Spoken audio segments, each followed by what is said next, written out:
Okay, thanks for having me. I'm Helen Markides. I work at the Greater London Authority as Infrastructure Data and Innovation Lead.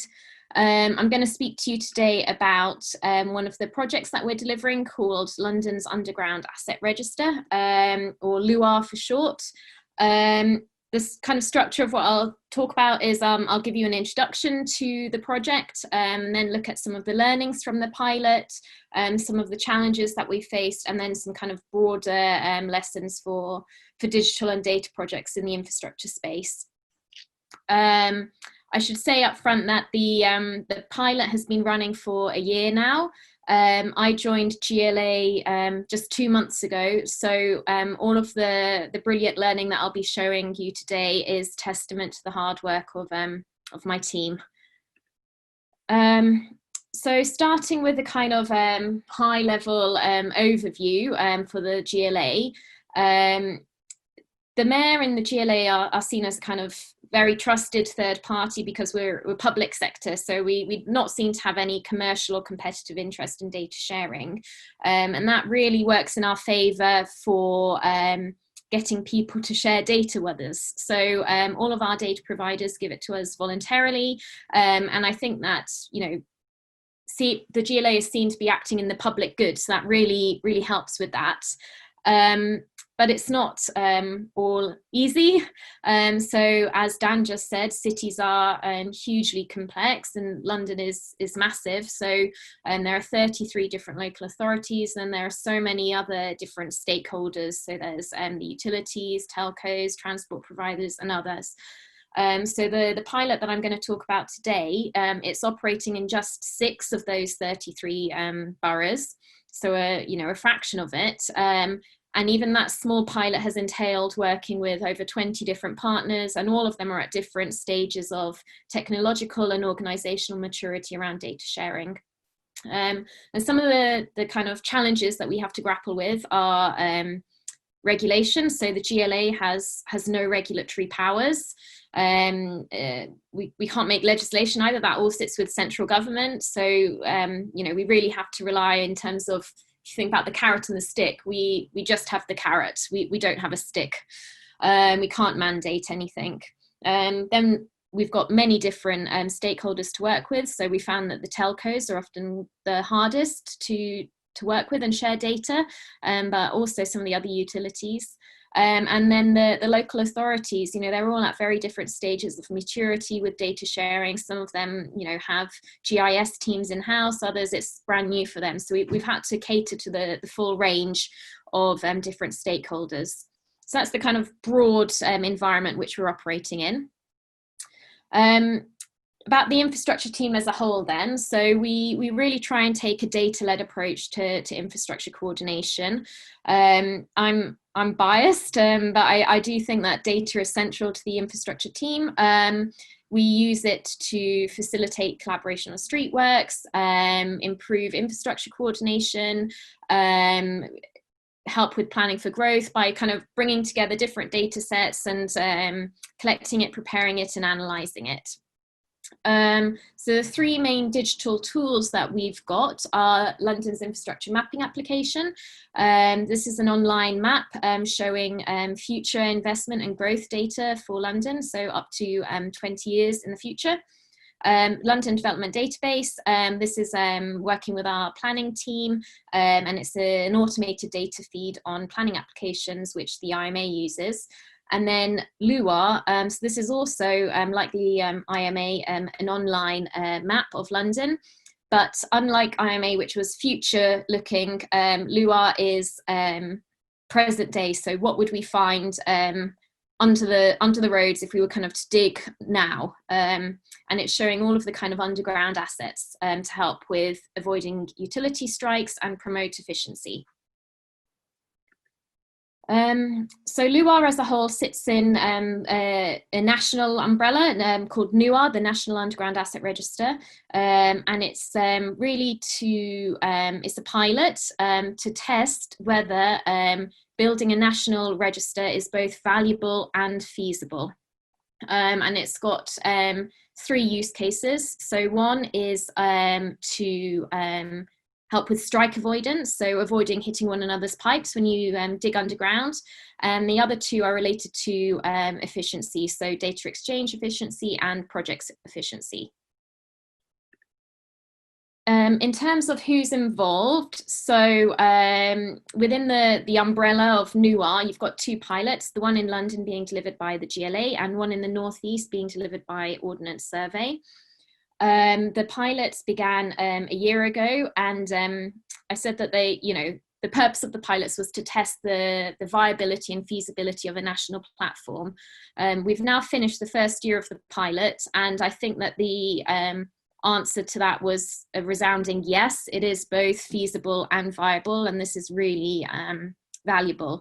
So that kind of gave the evidence to the Geospatial Commission, who are funding the project, to extend the pilots. And the focus now is really on learning as much as we can so that the Geospatial Commission can take a tender out at the end of this year for the national platform. So we really want to test all of our assumptions, all of the things that came up in the pilot phase now, so that we're really well informed for that point.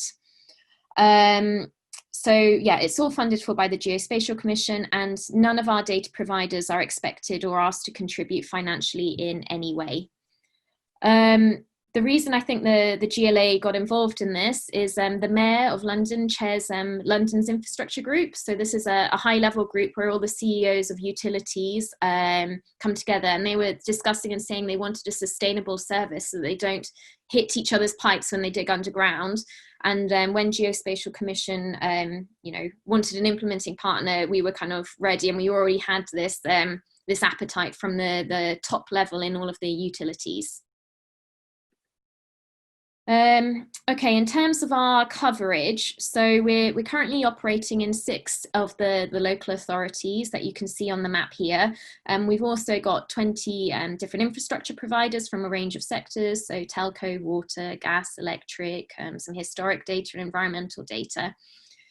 So all of the infrastructure providers provide data on the location of their assets.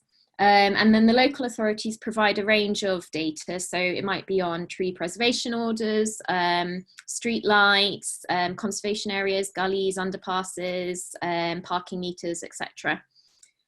In the blue box here, you can see about the data and privacy. So this is really key.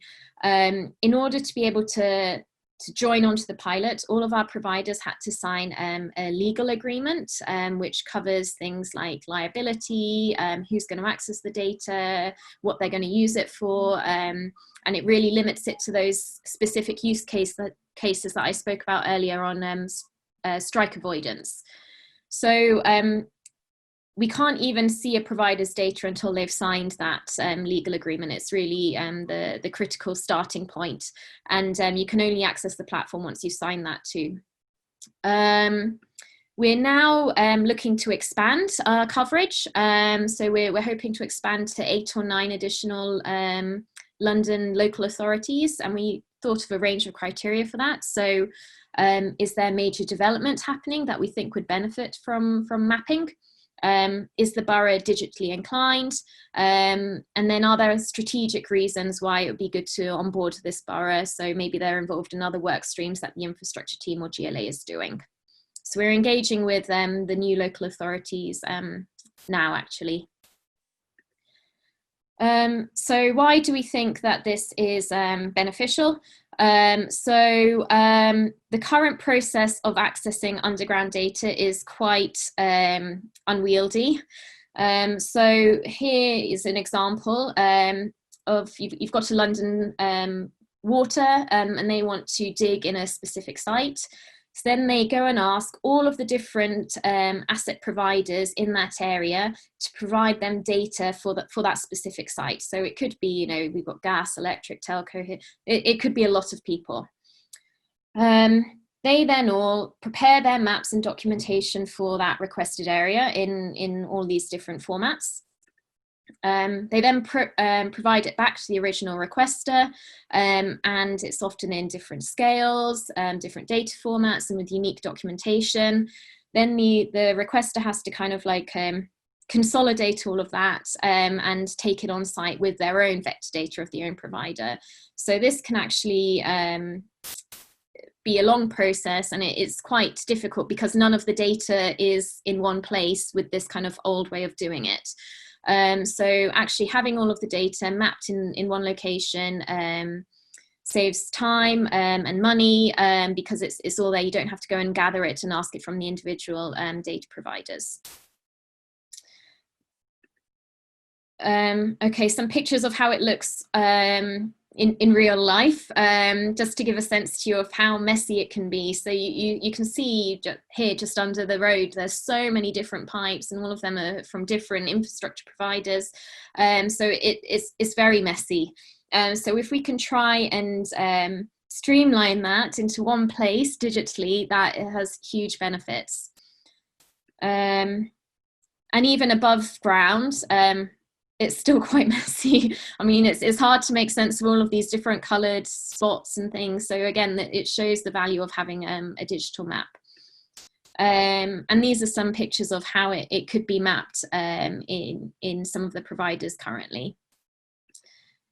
And here we've got it on the LUAR Hub platform. So you can see on the left here, we've got all of the different sectors. So you've got water, sewer, electricity, and you can kind of click on and off the different filters, and all of them are overlaid onto the same map.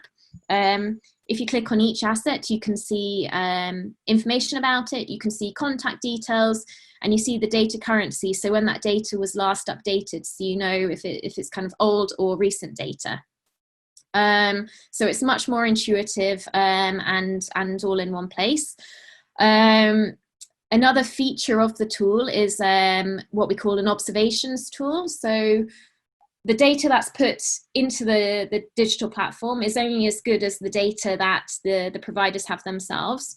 And sometimes they haven't updated their records for years. So well, the observation tool is really for when someone goes on site, and if they see that some of the data on the map is not actually reflected with how it is in real life, they can mark that on the observation tool, and in that way we're trying to kind of reinforce a cycle of improved data quality, because then they're marking on there, oh, you know, it says it's here, but actually it's here, or it's got this kind of asset, whereas actually it's this. So it's kind of continuously improving the quality of the data.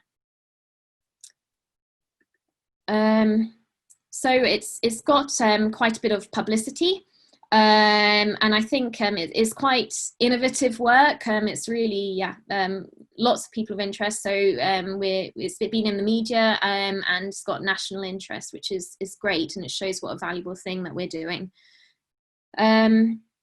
Over the last few months, we conducted use case testing with over 150 different users. We spoke to a range of users, so excavators, utility planners, data managers, health and safety managers, you can see all of them there.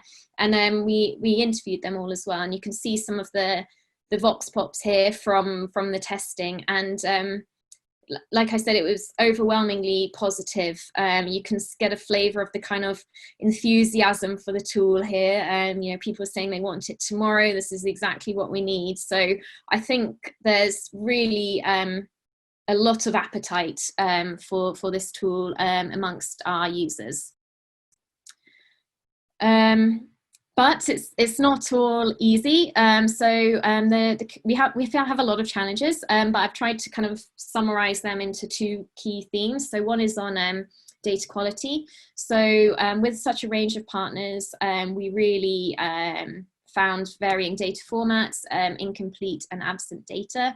So some of it was out of date. It was all in different formats. So we then had to do a big transformation piece of work to map the data to adhere to the schema of the overall data model. And we had to kind of go and verify that with all of the individual data providers. So yeah, that was a lot of work to, you know, once you've got the data, it's not necessarily good quality data. And then I guess more of the kind of like the people side of it with the data sharing. Some of our partners aren't used to sharing data, and they may not have kind of data custodianship fully embedded in the organization. So, the person who signs off on saying, yep, we'll participate, might be at a senior level, but then the person who's giving you the data actually sits in another team and they may not be speaking to each other. So it isn't, when someone says yes, it doesn't necessarily mean that it's then an easy process for you to get the data, because it's not kind of well established within the organization itself. We found with some of our providers that we had to prompt and chase them, and kind of really explain why this was valuable.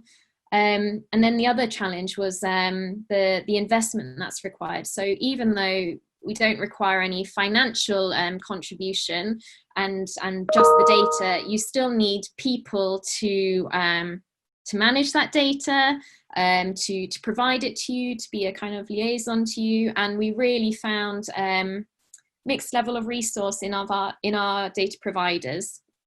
So in some of the local authorities, we were typically working with the highways team, and sometimes they had the GIS teams there, but sometimes the GIS team was in a separate team and they didn't always collaborate, and sometimes they didn't even want to share data internally. So there were lots of kind of people and process challenges alongside the data quality challenges.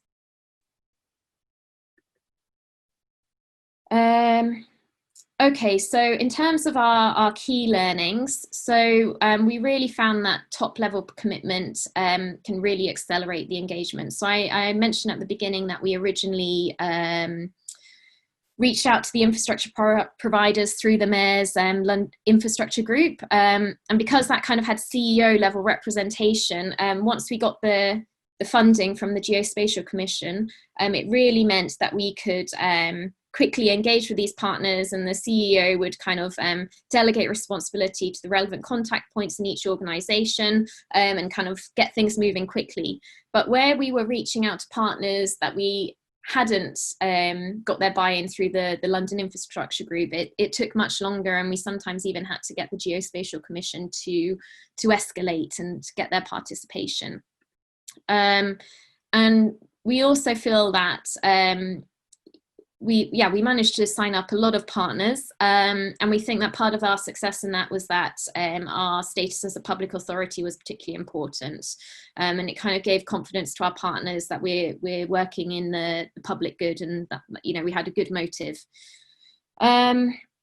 The next one was that small asks lead to a high participation rate. So we know that many of our providers, particularly the local authorities, are under-resourced. So we really took a kind of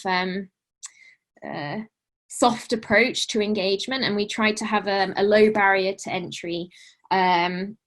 So we kind of said, you tell us what data you've got and we'll see if that's useful. We didn't go in very heavy-handed and say, you need to give us this data, this regularly, in this format, and we expect you to continually be providing us new data. We feel like that probably wouldn't have had as high a success rate. Whereas our kind of small ask approach meant that we ended up getting 2.5 million data points. So we got a lot of data. And we were trying to ensure participation from across as many different types of providers as possible. So we tried to keep our ask straightforward and be flexible with our deadlines. And even with the limited involvement, we took on the data transformation and we tried to manage everything and be flexible. Resourcing was still a challenge for many of our partners, particularly in the local authorities. We think that when this is scaled up to a national level, that this will be an even bigger consideration. And I think an example that really illustrates it is that we had some budget available to give to our local authorities to help them improve the quality of their data, so to help them vectorize it. So one of them had a PDF showing the location of tree preservation orders and the description of the tree and where it was located. So it kind of lent itself well to being vectorized, and we kind of offered them the money to do it.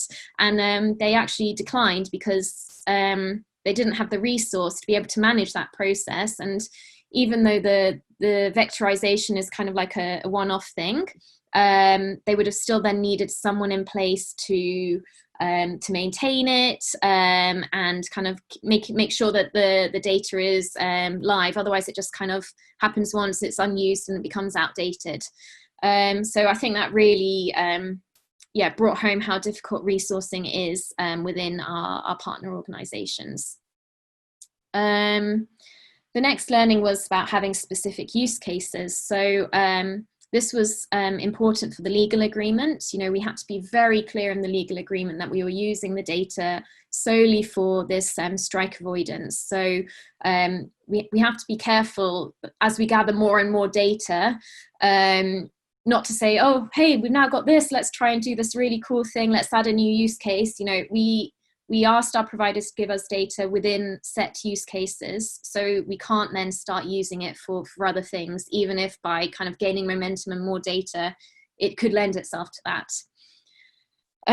But with the kind of attention that the pilots got nationally and in the media, a lot of people have kind of said we see value in other use cases for this, so around kind of developer connections, or even integrating resilience data. So I think there is appetite to expand the use cases, but we'll just need to consider that fully and the security implications of that.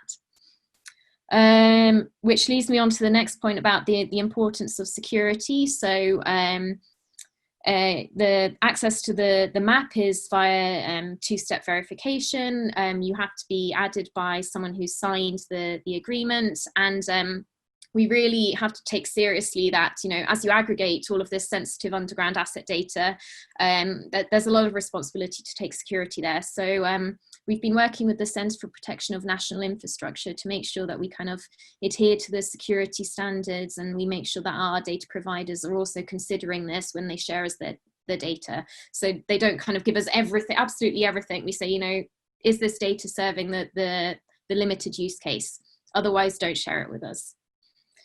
The next one is using technology to answer questions and create benefits, not just do flashy things for its own sake. So I think that's kind of obvious. You know, we shouldn't just build a flashy platform, and it's more important to kind of get the data quality up and get people using the data than building up the platform. From pilots to ongoing services. So I think this is going to be really key for this next year of work for us. So it's not just about the tool, it's not just about the technology. We're really going to have to think about what people do we need to be able to manage this when we scale it up, what kind of governance system, what kind of legal system. The liability issue will become much more important for the operational platform, the safety issue as well. You know, we've kind of got people to sign up now because we said this is just a pilot. We're kind of, it's a proof of concept, we're trying to test something. So, you know, it's in no way meant to replace your business as usual processes. But once it goes operational, then we will have to really consider these things seriously. So that's what we're going to be, some of the questions we're going to be answering over the coming year. The legal agreements, I mean, I've already mentioned that they're the real key for the change to occur.